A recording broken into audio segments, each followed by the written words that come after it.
And now, the time fight fans all across the globe have been waiting for.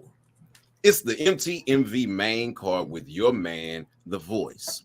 As always, in the opposite corner, my mano y mano, my verbal sparring partner, who's going to talk about me for not being ready and making all this noise, moving my microphone. Philly's finest, Wilders Ruffin. What's going on? I'm not even gonna be hard on you like you would be on me, but you lacking just a little bit because the producer's not even here this week. Shout out to Rick, and it's 7:16. Smoke O'Clock is Tuesdays every week at 7:15, so we're a minute late. We've been on for a minute at 7. No, we was late. So no, it's 7:16 right now. Ladies and gentlemen, boys and girls, welcome to the main card. It's your man, Wilders Ruffin, with the man, the myth, the legend, the man who can't be on time and don't play our music. Wow. The Voice. Wow. Voice. How you feeling today, boss? Deflated and talked about, scandalized, salvestized. I don't even know what all those words mean, but take a look at the hat, ladies and gentlemen. My Philadelphia Phillies are currently. I'm gonna say the Flyers. Well, because the Flyers are winning too, but ain't no St. Louis team winning right now. Make sure y'all watch the World Series. That's on. We got a lot to get into today. Well, not a lot, but we got a good bit. Covering UFC 294. But first, it's KOs and low blows. Voice, you ready? I am now. Let's get into it. Now, the UFC and USADA has decided to part ways after 8 years, and coincidentally, around the same time that Conor McGregor has decided to re-enter the U.S. anti-doping agency testing pool. Now, this is the first step for one of the UFC's biggest stars to actually return to the octagon. This is according to ESPN. Now, the timing of it is kind of being seen as, a little underhanded, a little shady, a little Nino Brownish by a lot of people, including the CEO, Travis Tigard, who literally during a called into question the UFC's motives for deciding to part ways with the anti-doping agency after 8 years at a time where they were looking to re-up. Voice, what's your thoughts on this? My thoughts are very simple. The UFC's main goal is to make as much money as is humanly possible. With them really feeling themselves right now and kind of being on top of the world when it comes to just how they do what they do, they feel like, you know what, if we drop USADA right now, the fans won't really say too much. They won't care. George St. Pierre is gone. He's the reason why we had to get USADA. We were trying to get bought. We've been bought now. So, does it really matter if we have USADA around? We could probably do things a little bit differently because USADA costs millions upon millions of dollars a year to administer. So, or I should say to administrate. So, yeah, they're all about the bottom line. And yeah, they're all about the bottom line. Will that mean that some fighters will be able to fight a bit more? Yeah, because they can get some juice now. And that can help them to fight a little longer. Your man Cowboy Cerrone says, like, man, I wish I could have used this when I was fighting. I could have fought forever. Well, might see Cowboy pop back up now. I don't know. What does it mean for the health of the fighters? That's the question that remains to be seen. We know that it wasn't good for their health before. Michael Bisping doesn't have an eye because he was fighting a juiced up Vitor Belfort. So we'll see. We'll see how this impacts things. So ultimately with this change, because like I said, there's a lot of eyes on this. And for the CEO to call this out, this has to be a big deal because, like I said, they were in negotiations to actually re-up for another couple years. How do you think this makes the sport overall look, or just UFC in general? Um, Shady, to say the least. Let me not say that. Unless they go with another company like VADA, it's gonna make them look real bad because the UFC actually forced boxing's hand to have more sanctioned bouts and have VADA use, and people say that VADA is better than USADA. So I mean, if they're going with another company like a VADA, then I think it's a step up. If they just choose to allow the regulatory bodies to do what they do like they did before, it's not going to look good. It's not going to look good. They will look greedier and greedier. I mean, it's not like they're not making money hand over fist right now with the split that they have. You know, now to do this too, or I should say, if they don't have something valid in place, it's not going to look good for the UFC. But I don't know how much that impacts them because the fans keep supporting regardless. Awesome take. We'll definitely keep an eye on that, and if any changes occur, we'll definitely make sure they mention it in KOs and low blows. So make sure you continue to stay tuned. Tuesdays, Smoke Clock. Now we're going to take a small break and get a break with our partners at Ozell brand. When we come back, UFC 294 and the Voices marquee matchup is here this week. We'll be right back. It's not just about the love of the game. It's about dedication and commitment through the process and the patience to endure. There's joy in reaching your goals and peace in knowing you've done all you're supposed to do. Ozell brand. It's not just a brand. It's a lifestyle. Shout out to our awesome sponsor, Ozell brand. Make sure you go out and get yours, whether it be sneakers or cleats. They got everything that you need, and get you some Bruce Lee voices. Those are the Royal Blues, as we like to call them. Voice, we got big fights this week in UFC. It's UFC 294 card that looks like it actually had a few major changes at the last minute in the main events.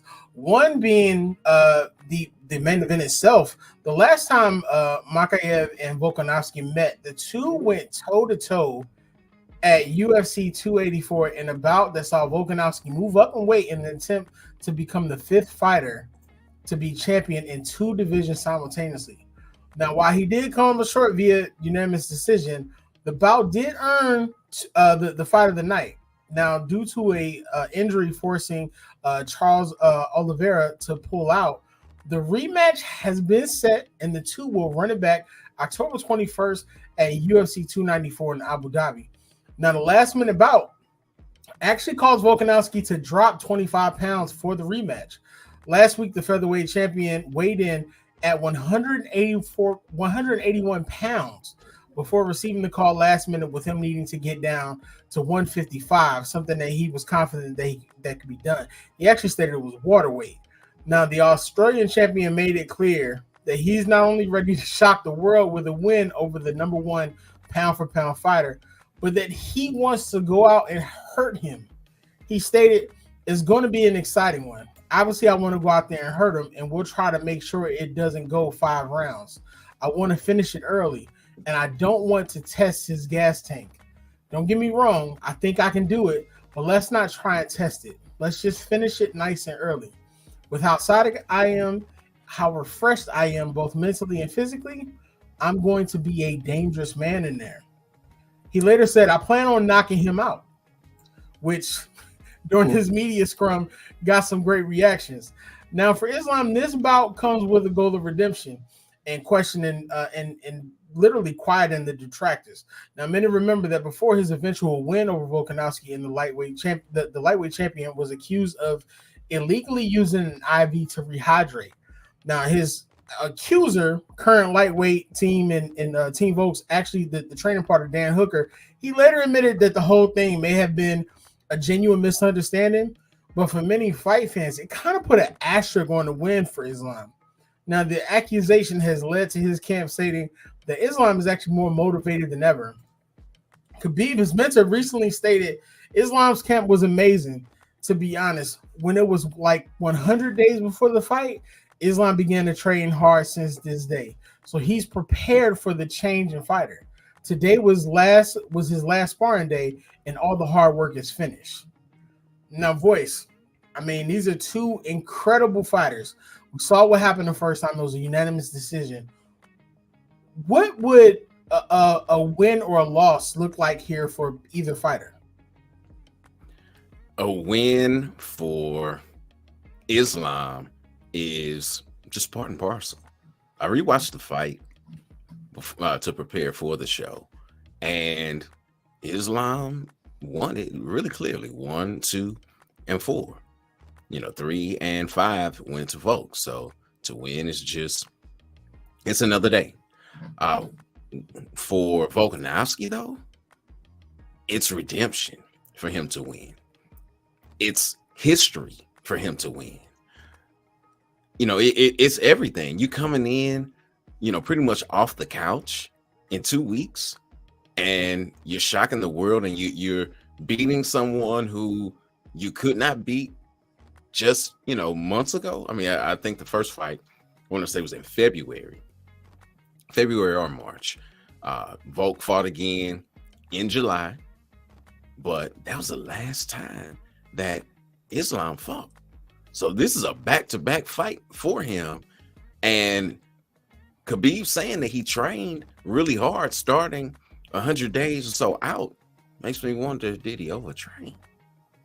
And this kind of switch up because, Charles has some pop in his hands, but he's primarily a grappler. So you're training for a whole different kind of fight with Volk than you are with Oliveira. So will you be able to make that switch in time? Has there's less wear and tear for Volkanovski because he didn't have to go through a full fight camp. Doesn't have to get all the way down to 145 like he did in July facing Yair Rodriguez. But him saying, I want to get him out of there quickly, says to me that he's not trying to see where his gas tank is. He said Islam's, but it sounds more like he doesn't want to see where his gas tank is. I mean, that could definitely be the case. If you take a look at it, in their last bout, Islam literally completed 4 takedowns against Volkanovski, and it resulted in 7 total minutes in control. So when you look at that and you look at the fact that they're coming in there, I almost wonder, and I got to ask, do you feel like this is the same route that he's going to take again, or do you feel like he's possibly going to switch it up just to keep it fresh? In a case like this, it will make sense to not only utilize that same strategy, but to do what you can to employ it earlier. You have a man who didn't have a full training camp. Mm-hmm. Wrestling is very labor intensive. That makes you tired really quickly. You get in there, you start wrestling with him, you suck up his energy, you make the fight easier on yourself. Volkanovski and both Khabib said that they have grown a lot since that first fight. And Volkanovski specifically talked about his takedown defense. He's going to need it. He's going to need it because if Volkanovski can get him down and keep him down, then, it's rinse and repeat. He does it all over again, brother. Definitely. So before we move on, I got one more quick question. Who actually needs this win more? Islam does, because just as the time before, Volkanovski comes in with a championship belt. A loss on a late notice fight, you're still the featherweight champion. Whereas Islam, he loses it all.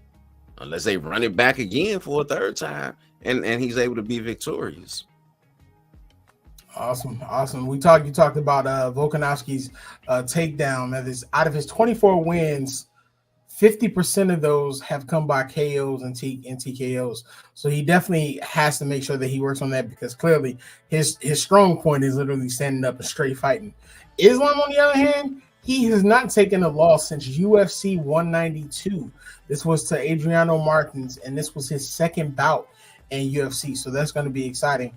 Make sure you tune into that. That's going to be October 21st, and that's going to be taking place live in Abu Dhabi. Now, on to our second, I guess you want to say it's also a main event. Technically, this was also a replacement fight. It's not. Well, no, I mean, it's a co-main event. Yes, it's a co-main event. I mean, you can say that. It's this is a weird one. You can so say this was also a replacement fight, also. But I think Dana White wanted to add a little bit more intrigue to it. So when Khamzat meets the Nigerian Nightmare, this is one of the voices, boys. The bout will be more than middleweight supremacy. Dana White literally stated that the winner of this bout will actually earn a title shot against current UFC middleweight champion Sean Strickland, despite neither being ranked in the middleweight rankings. Now, Khamzat was originally supposed to meet the number 6 ranked middleweight Paulo Costa, until Costa had to pull out due to injury. Now the number 4 and the number 1 welterweight will meet for a chance at gold. But this is something Usman stated was naturally supposed to happen.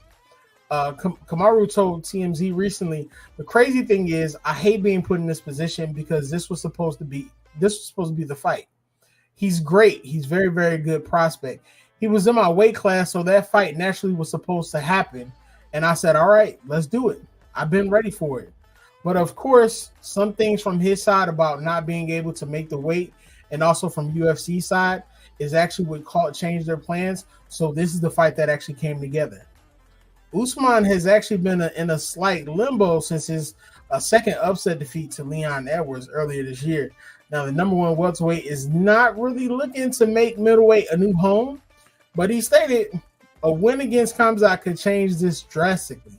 He said, I mean, it's a no-brainer. Sean Strickland is the champ, and I've already taken care of him. Not to say he's not better, he is, but I've got a mountain in front of me that I have to scale and climb.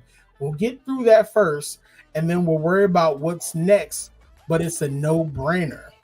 Voice, what are your thoughts about Usman possibly just going into middleweight with a win, and his strong statement, although correct, about his win over Sean Strickland?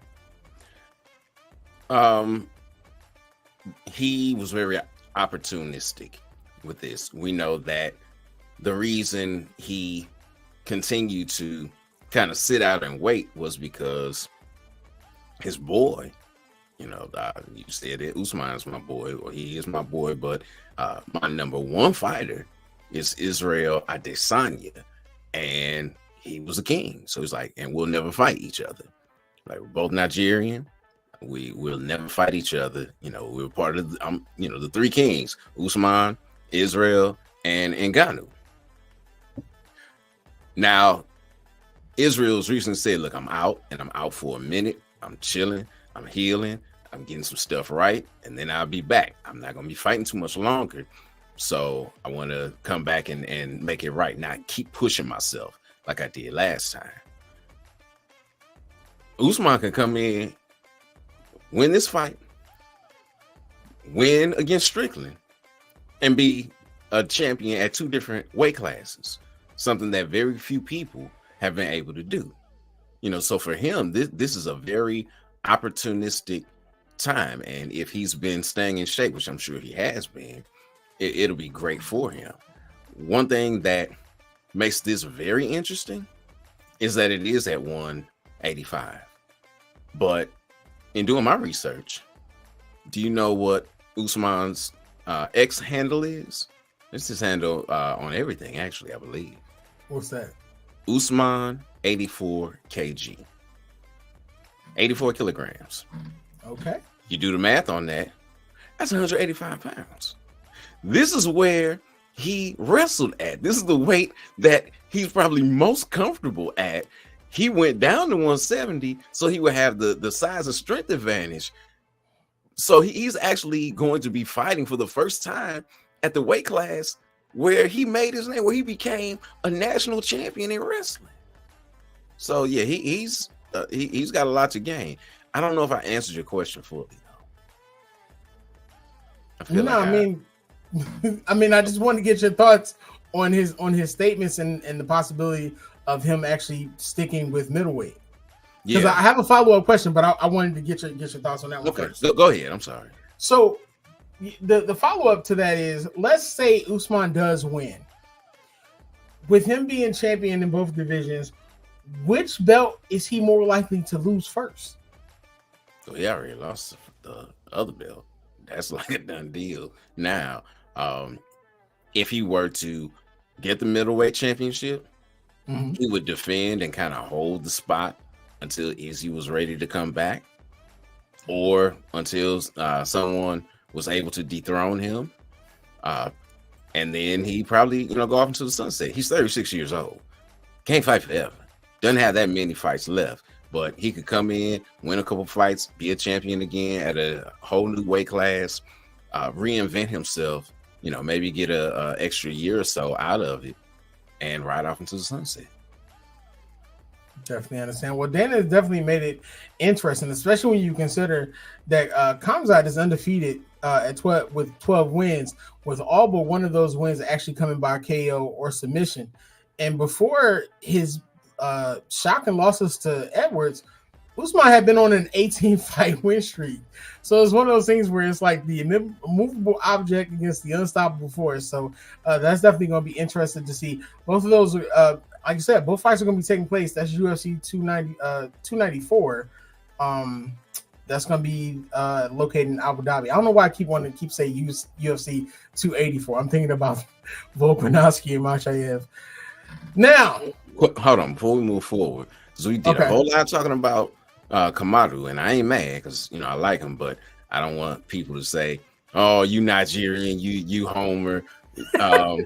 Chimaev, this is the weight class he should be at. 185. He kept struggling, missing weight, fighting at 170. Here's the thing for him though. He's used to this. The last time he fought, he missed weight and had to fight at 180 against loudmouth. They call him Kevin the Trailblazer Holland. Yeah. So he's used to these quick changes and whole new opponents and all of that. This is just a Tuesday for him. Usman has had to have some short notice changes as well. Changed and was fighting against Masvidal in Abu Dhabi. So he's had that as well, but there's a little more against Usman than it is against Chimaev because he's actually been training all this time. I can't wait to see how it turns out. I mean, it's gonna be a big fight no matter how you put it, and the fact that Dana has added in that extra stipulation is incredible. I mean, they're both literally at the top of their division, so I mean, I guess I can understand that desire to see someone actually face a champion in the next bout. Now, in our final thing on this, Usman's camp is ready though, because the most difficult fight that Chimaev has had was against Usman's training partner in Gilbert Burns, who was right there training with him. So yeah, it's gonna be interesting. All right, I'm shutting up. It feels like you want to lean a certain kind of way, voice, but I'm not gonna say anything. No, I want to see, can Kamaru tame the wolf, or if the wolf will continue to eat its way through the pack. No, there you go. Wise words from the man. Well, in this week's final bout that we're covering, it is the Voices marquee matchup. And we won't get a whole lot of these days, so I treasure these. In this bout, we actually have a light heavyweight bout. Voice, tell us why this is this week's marquee matchup. The Voices marquee matchup this week is none other than, I almost messed up his name, Magomed Ankalaev versus Johnny Walker. The reason that this is the Voices marquee matchup is because Johnny Walker, this guy right here, yeah, he stops 90% of the people that he fights against. 90%. He stops.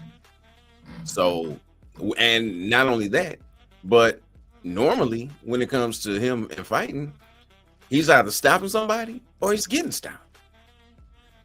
For Magomed Ankalaev, he's really got to bring it this fight.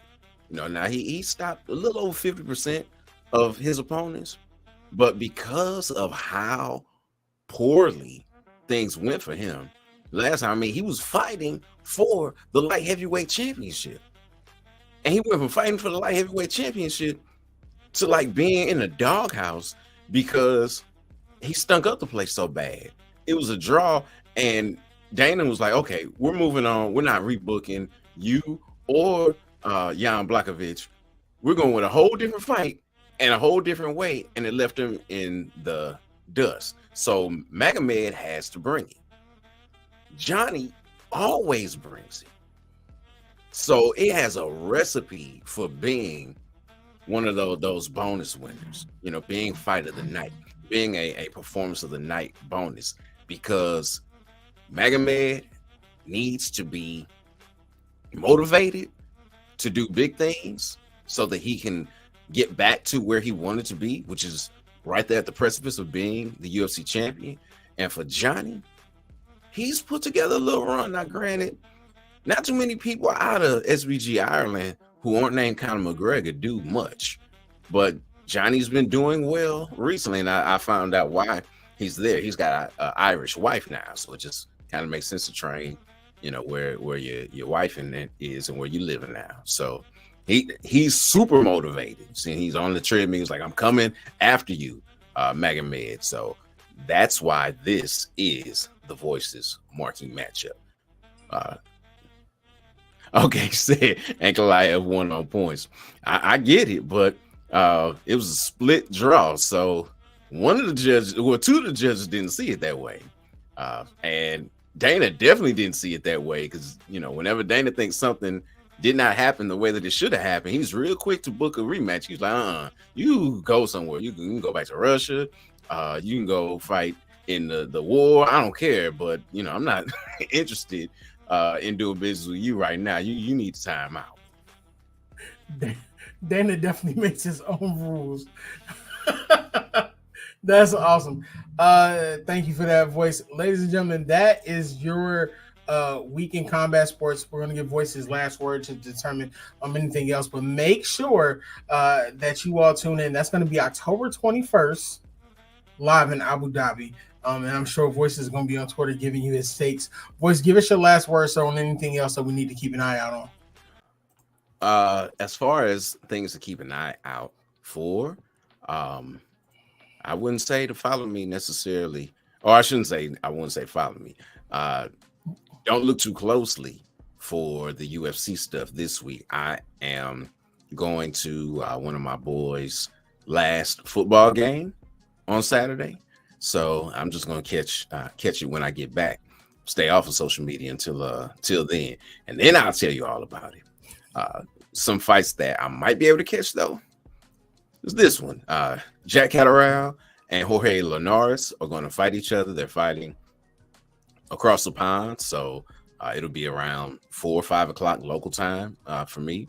Depending on what time zone you're in, it'll be closer to that 7 o'clock time or earlier. Again, just depending on what part of the U.S. or what time zone that you're in. That's on the zone. Also on the zone, you have Rocha, Alexis Rocha taking on Santillan. That'll be at the Fabulous Forum in Inglewood, so it'll be a little later in the day. So those are some fights I may be able to see on the other screen while I've got some college football going. MIZZOU. You know, no one cares. No one. Number 20 in the nation. Okay, all right. Where are those Philadelphia teams? All 12 million of them. I am a Florida Gator fan in football, sir. Where are you getting the Philadelphia teams? Because you're from Philadelphia, but that's even worse. No, it's not worse. It's not worse because I grew up a Florida Gator fan. Oh, okay. Because my grandfather what are they doing? Friends with the player. Okay, what are they doing? I mean, they're playing. I mean, right. That's why I say that's even worse. I feel like you focus on the wrong thing because right now there's a championship going on, and them Phillies are in it. You can't say that about a St. Louis team, can you? Oh, okay. Continue on with your number 20. And we don't. My St. Louis Astros might still be in it. I forget. If you want to talk about the Astros are consistently taking losses to the Rangers, so that's fine. We can discuss that too if you want to. Okay. Well, we're here talking about fights. They can't cheat their way through life like Dana White. Wow. You trying to make sure that we don't get any credentials, huh? Boy, I mean, we just talked about how, I mean, I ain't saying Dana White's a cheater, but you know what I'm saying. No, you just kind of did. I didn't. I didn't. And not just cheat your way through life, man. Man, shout out to Endeavor, man. We're major fans, man. Don't block us because Voice out here just pushing it. Sir, continue on with your thoughts, man. I'm done. You trying to slander me for the sake of it all? I'm not trying to slander you. I'm speaking the truth. Ladies and gentlemen, thank you for tuning in every Tuesday, 7:15 to Smoke the Clock, or as Voice likes to do, he likes to play judge because he just completely slandered me there. Make sure that y'all like, share, and subscribe. mtmvpn.com. Please visit the website. Check out all of our hosts. We have a number of different shows. Anything that you're looking for, we got it. And we got articles for you, so you can even read up on a lot of our thoughts covering your favorite sports and your favorite teams. We're also on podcasts.